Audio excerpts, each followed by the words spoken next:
Hello students, कैसे हैं? Yes sir. बच्चों की क्वेरी आई है कि सर हमें ब्रैकेट के क्वेश्चन सॉल्व करने में प्रॉब्लम हो रही है, तो हम इसलिए मैंने एक क्वेश्चन लिया हुआ है। 5:1/2 is divisible by big bracket and curly bracket 1/4 minus small bracket 1/6 minus 1/30 small bracket close, curly bracket close and big bracket close. हाँ, आपको ये स्टेप लर्न करना होगा कि बिग ब्रैकेट के अंदर कर्ली ब्रैकेट भी, जितने भी बिग ब्रैकेट है इसको ओपन हिस्सा बोलते हैं, और जब ये वापस बंद होते हैं तो इसमें हम क्लोज ब्रैकेट बोलते हैं। ये स्मॉल ब्रैकेट है, स्मॉल ब्रैकेट का सिंबल आप याद कर लें, ये स्मॉल ब्रैकेट है, ये कर्ली ब्रैकेट है और ये बिग ब्रैकेट। ओके बच्चों, तो सबसे पहले हम जब भी इस क्वेश्चन को सॉल्व करते हैं तो हम कर्ली ब्रैकेट से, सॉरी स्मॉल ब्रैकेट से सॉल्व करते हैं। यानी सबसे पहले जो भी कुछ सॉल्व करना हो हमें स्मॉल ब्रैकेट के अंदर, उसके बाद कर्ली ब्रैकेट के अंदर और उसके बाद हमें बिग ब्रैकेट के अंदर की चीजों को सॉल्व करना होता है। ओके, तो हम सबसे पहले इन सब चीजों को समझने से पहले हम बोर्ड मार्क्स रूल समझ लेते हैं। तो बी फॉर ब्रैकेट, यानी ब्रैकेट सबसे पहले हम किसी भी क्वेश्चन में ब्रैकेट्स को सॉल्व करते हैं। ओ फॉर ऑफ, यानी अगर ऑफ लिखा है कहीं भी क्वेश्चन में या का लिखा है हिंदी में या मल्टीप्लाई का सिंबल है तो उसे हम सॉल्व करते हैं। और डी फॉर डिवीजन, यानी उसके बाद हम डिवीजन को सॉल्व करते हैं।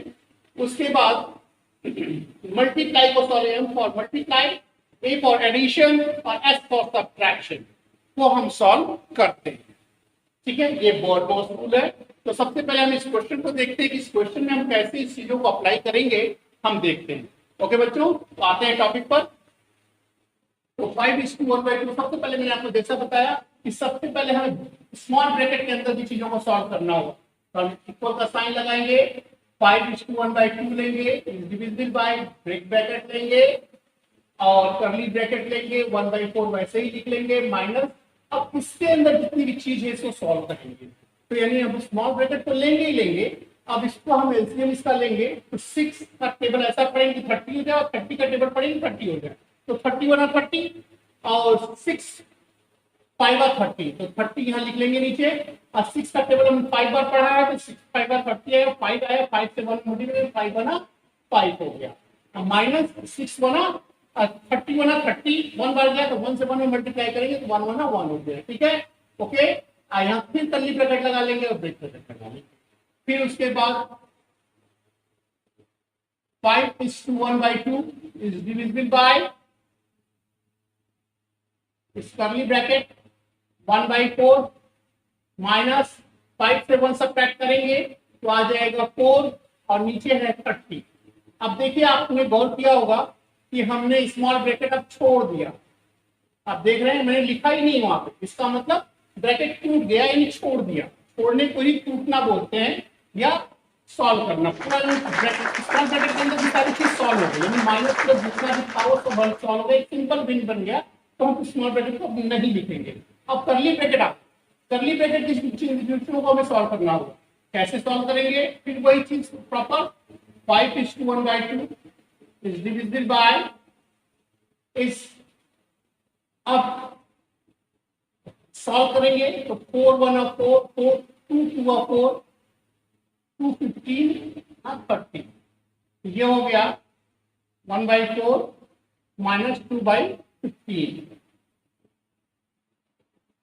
ठीक है, तो आपने इसको लिख लिया 5:1/2 इज डिविजिबल बाय, अब इसको सॉल्व करेंगे तो कैसे सॉल्व करेंगे आपने देखा ही है। 15 4 16, 15 4 16 और 15 1 15 माइनस 4 2 8, 4 का 2 में मल्टीप्लाई करेंगे यहाँ लिखेंगे, 15 का 1 में मल्टीप्लाई करेंगे यहाँ पे लिखेंगे, अब 4 का 15 में मल्टीप्लाई करने के बाद यहाँ लिखेंगे। अब हमने कर्ली ब्रैकेट देखिए हमने नहीं लिखा है, इसका मतलब इस कर्ली ब्रैकेट ये सॉल्व है। अब हमें बिग ब्रैकेट नहीं लिखा है। 5:1/2 is divisible by big bracket लेंगे, 15 से 8 से सब्ट्रैक्ट करेंगे तो 7 हो जाएगा अपॉन 6। ठीक है बच्चों, अब हम इस ब्रैकेट को तोड़ना यानी छोड़ना है तो क्या हो जाएगा 5:2 5 इसको सॉल्व कर लीजिए। 5 2 10, 10 1 11, 11/2 हो जाएगा, इस डिविजिबल बाय, अब इस ब्रैकेट को हम छोड़ देंगे तो 7/60 होगा। क्लियर? अब डिवीजन को हल करने के लिए हमने आपको सब बहुत ही आसान मेथड बताया था, 11/2, और डिवीजन की जगह पे हम मल्टीप्लाई का सिंबल लगाते हैं और नेक्स्ट बिन फ्रैक्शन को हम उलट कर लिख देते हैं, 60 को ऊपर लिखेंगे, 7 को नीचे लिखेंगे।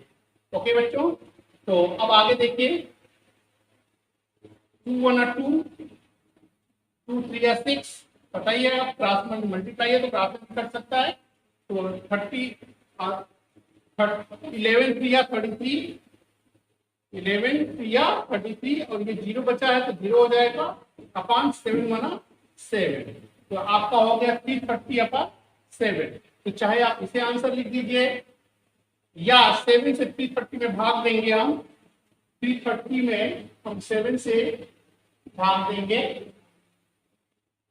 तो 7 4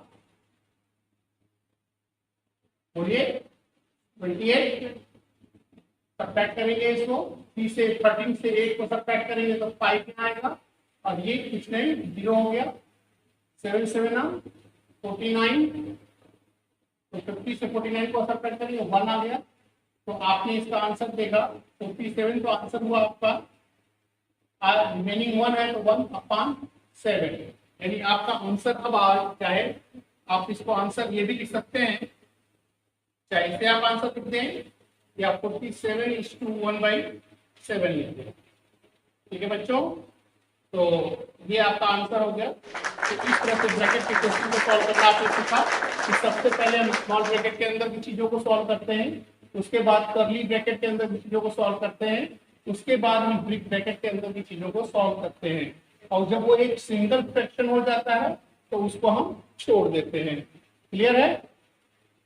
ठीक है बच्चों, तो इससे एक सिंगल फ्रैक्शन हो गया, इससे हम ब्रैकेट को छोड़ दिया, और इसके बाद हमने इसको डिवीजन को हम मल्टीप्लाई में कन्वर्ट कर दिया, ये फ्रैक्शन उलट जाता है, यानी 7/60 है, इसे हम उलट के 60/7 लिखेंगे, 60/7 लिखेंगे, और उसके बाद यहाँ से देखिए क्लास में कट किया है, 2 1 2 और 2 30 या 60। क्लियर? यानी 2 3 या 6 को काट दिया, 0 बचा तो 0 यहाँ लिख दिया, तो 30 हो गया, 30 का 11 मल्टीप्लाई किया, 11 का 3 में मल्टीप्लाई करेंगे, लेकिन 11 किया 33 और एक 0 इसमें है तो 0 लिया, राइट डाउन करेंगे, तो 7 का 1 में मल्टीप्लाई करेंगे, 7 बना 7 आ गया, और 7 से जब हम भाग दिया डिवीजन किया 330 में तो 47 आया यहाँ पर, और रिमेनिंग 1 आया, तो 1 को हम रिमेनिंग है तो ऊपर लिखते हैं, और 47 जो होता है तो हमारा आंसर आता है उसे हम सामने लिखते हैं, और जिससे हम भाग देते हैं उसे हम नीचे लिखते हैं। ये तो आपको सर ने आपने बताया ही होगा। सो ये आपका आंसर हो गया, चाहे आप ये आंसर लिखे चाहे ये आंसर लिखे, दोनों ही आंसर सही है। तो आज आपने ब्रैकेट सॉल्व करना सीखा, तो अगर आपको वीडियो अच्छी लगी हो तो लाइक करें और सब्सक्राइब करना तो बिल्कुल ही ना भूलें। इसलिए आज के लिए इतना ही, थैंक यू सो मच।